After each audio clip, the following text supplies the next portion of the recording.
안녕하세요. 딱딱한 뉴스를 쉽고 재밌게 풀어드리는 시사건건 홀스영입니다. 자, 이번에 다룰 이야기는 새롭게 드러난 최성애의 녹취록 이야기입니다. 자, 최성애의 증언, 나는 표창장 발급을 허가한 적이 없다. 이 증언이 지금 정경심 교수의 유죄 판결의 가장 핵심적인 증거입니다. 하지만 이 증언이 불순한 의도를 가지고 한 것이라면 이 증언의 신빙성은 무너질 수밖에 없겠죠. 대구 MBC의 신병철 기자가 최성애 전 총장을 끝까지 추적하고 있는데 새로운 녹취록이 나왔습니다. 너무 충격적인 내용이에요. 자, 이 녹취록 들으면서 최성애가 왜 정경심 교수의 표창장이 위조라고 증언을 한 것일까 우리가 추측해 볼 수 있을 것 같습니다. 자, 그럼 녹취록 한번 들어보도록 하겠습니다. 나는 그때 위기절명이었어. 왜 위기절명이었냐면은 정경심 교수가 우리 학교 있는 한은 우리 학교는 이상하게 흘러가게 될 거고, 또 하나는 뭐냐면 조국이가 대통령 되면은 법무부 장관 돼갖고 순서대로 발부가 되면은 우리나라 망한다 이 생각을 했는 거야. 아니 우파 좌파보다 지금 현 정권이 너무 잘못하고 있잖아. 이렇게 잘못한 나라가 없어. 아니 대통령이 국민을 생각 안 하고 중국을 더 생각하고 북한 국민을 더 생각하는 대통령이 있단 말이야. 통일은 절대로 안 돼. 그리고 만약에 통일하더라도 그런 통일을 내가 원치 않아. 왜냐면은 통일이라는 거는 전쟁을 쳐가 이긴 사람이 집어먹는 게 그래 된 통일이 진정한 통일이지. 이런 식으로 통일하면은 틀림없이 북한 쪽에 원하는 좌파로 적화 통일이 될 거고. 자, 대구 MBC의 신병철 기자가 이번에 새롭게 입수한 최성애 전 총장의 녹취록입니다. 야, 이 사람의 생각이 정말 기가 막히죠. 자, 최성애는 정경심 교수가 우리 학교에 있는 한 우리 학교는 이상하게 흘러가게 될 거다. 이런 얘기를 합니다. 왜 이런 얘기를 했을까요? 그리고는 조국이 대통령이 돼서는 안 된다. 이런 얘기도 합니다. 조국이 법무부 장관이 되고 그 수순으로 대통령까지 갈 것이다. 조국이 대통령이 되면 우리나라가 망한다는 생각을 했다는 겁니다. 그리고는 이상한 말을 하죠. 문재인 대통령이 너무 잘못하고 있다. 대한민국 국민보다 중국 사람과 북한 사람을 더 챙기고 있다. 이분 유튜브 중에 이상한 유튜브를 많이 보시는 티가 확 나죠. 이 내용은 극우 유튜버들이 그렇게 노래를 부르던 내용이잖아요. 이 최성애 전 총장의 유튜브 구독 리스트를 한번 보면 이 사람이 이런 생각을 가지게 된 계기를 알 수 있을 것 같습니다. 조국이 대통령이 되면 우리나라가 망한다. 자, 그리고는 통일에 대해서 얘기합니다. 통일 절대 안 된다. 이런 식으로 통일되면 안 된다. 통일이라는 건 전쟁을 해서 이긴 놈이 집어가는 게 진짜 통일이지, 이런 식으로 통일을 하면 적화 통일이 될 것이다. 이런 얘기도 합니다. 이런 사람이 교육자였어요. 와, 정말 어이가 없어가지고. 전쟁을 해서 이긴 사람이 가져가는 게 진짜 통일이다. 안 그러면 적화 통일이다. 뭐 이런 무식한 생각을 할 수가 있죠. 자, 이 최성애라는 사람이 정상적인 사고방식을 가지지 않았다는 것은 우리가 확인할 수 있는데, 자, 그러면 이게 왜 문제가 되느냐? 저는 첫 번째에 나왔던 위기절명이라고 얘기한 부분에 포인트를 맞추고 싶습니다. 정경심이 동양대 교수가 있는 게 왜 문제가 될까? 최성애는요, 정경심 교수를 굉장히 아꼈습니다. 그 딸도 좋아했고요. 조국 전 장관이 청와대에 들어갔을 때 양복도 선물하려고 하고 더 친하게 지내려고 노력을 했었던 사람이에요. 아들이 좋아한다는 천연 사이다를 보내기도 한 사람입니다. 그런데 갑자기 그때 나는 위기절명이었어 라고 이야기를 합니다. 왜일까요? 우리는 이 부분에 주목을 해봐야 돼요. 최성애는 이전에 검찰 조사를 받은 적이 있습니다.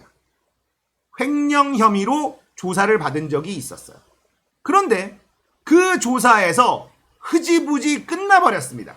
충분히 횡령죄가 성립될 수 있는 상황이었지만 검찰은 최성애를 구해줍니다. 그리고는 갑자기 위기절명이라는 얘기를 하면서 조국 전 장관과 정경심 교수 때문에 우리 학교가 위험하다라는 말을 합니다. 예전에 최성해 전 총장이 했었던 행동과 말들, 이것과 지금 하고 있는 이 말들은 너무나 달라진 상황을 얘기하고 있죠. 분명히 최성해 전 총장은 정경심 교수와 조민양, 조국 전 장관을 좋아했었어요. 그런 얘기들은 계속 나왔었습니다. 그런데 어느 순간을 기점으로 위기절명의 상태라고 얘기하고 정경심이 우리 학교의 교수로 있는 한 우리 학교가 위험하다라는 식으로 이야기를 했습니다. 자, 그렇다면 그렇게 잘 지내던 사람이 갑자기 왜 돌아섰을까? 우리는 이 부분에 대해서 생각을 해봐야 된다는 거죠. 이런 의심을 할 수가 있습니다. 검찰에게 약점이 잡혀 있었다.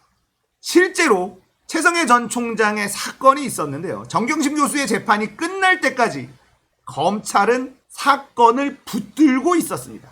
기소를 할 수도 있고 하지 않을 수도 있는 상태를 유지하고 있었어요. 검찰이 예전에 한명숙 전 총리 사건을 이 모해비증 이거를 조작을 할 때 이 죄수들에게 이 죄수들의 약점을 잡고 거짓 증언을 하도록 훈련을 시켰는데 법정에서 갑자기 양심선언을 해버리는 일이 있었잖아요. 검찰은 그때부터 뭔가의 교훈을 얻은 거예요.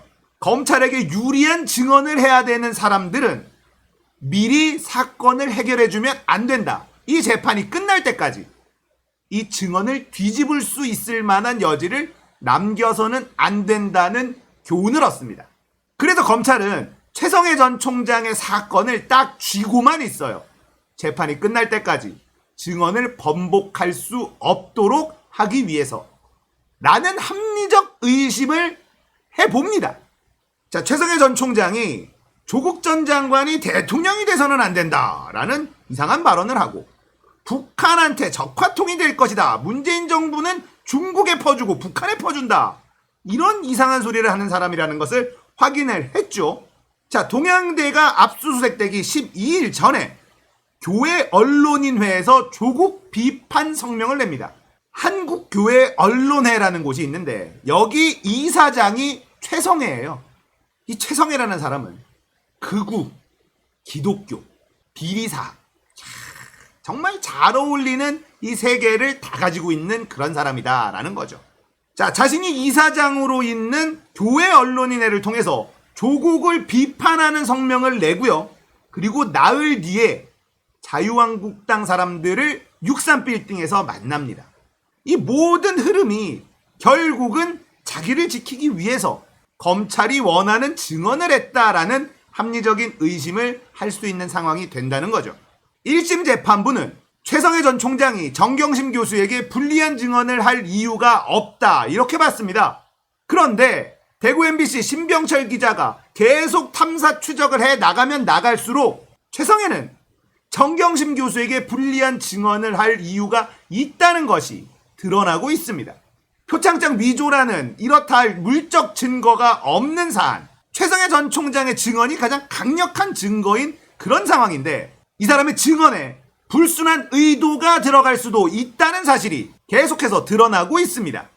자, 정경심 교수의 표창장 위조, 이건 표창장 조작 사건인데요.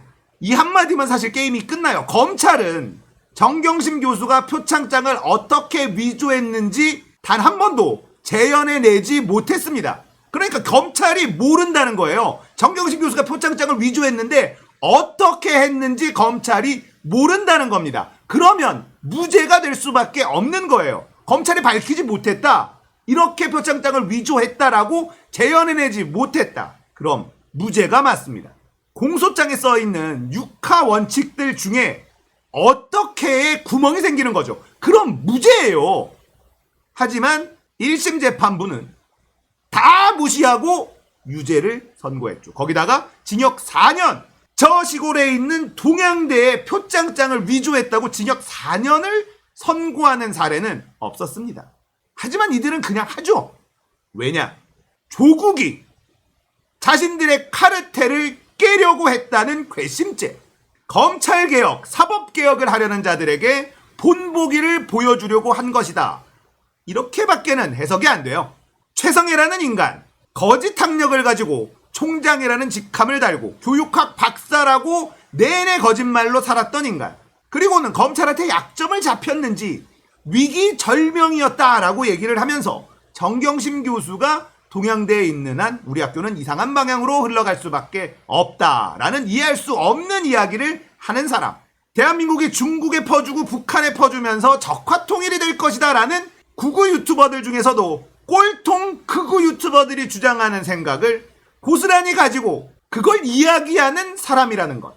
이런 사람의 증언을 철석같이 믿고 징역 4년이라는 말도 안 되는 선고를 내려버린 1심 재판부. 2심이 진행되고 있지만 여전히 검찰은 정신을 못 차리고 제대로 된 증거를 제시하지도 않고 오로지 모욕주기, 면박주기, 언론 플레이에만 몰두하고 있는 모습. 2심 재판부가 1심 재판부보다는 조금 더 낫다라는 평가가 있기는 합니다만 여전히 정경심 교수 측의 증인들을 또 다 배제시켜버리는 일도 벌어지고 있고요. 쉽지 않습니다. 기득권 카르텔, 검찰과 사법 카르텔은 너무나 공고하죠. 이들을 무너뜨리는 건 쉽지 않아요. 조국 전 장관과 그 가족들이 얼마나 많은 고초를 겪어야만 우리는 이 카르텔을 무너뜨릴 수 있을까요? 조국의 시간이라는 책을 사서 읽어봤습니다. 이 책을 읽다가 속이 터져나갈 것 같아서 한 번에 읽지를 못하겠더라고요. 너무 분하고 억울해서. 이렇게 분하고 억울한데 조국 전 장관은 정말 절제하면서 담담하게 글을 써내려 나갑니다. 정경심 교수는 무죄입니다. 검찰과 사법부 그리고 최성해 이들을 역사는 기억할 것입니다. 자, 오늘 이야기는 여기까지예요. 공감되셨다면 구독, 좋아요, 알림 설정 부탁드릴게요. 감사합니다.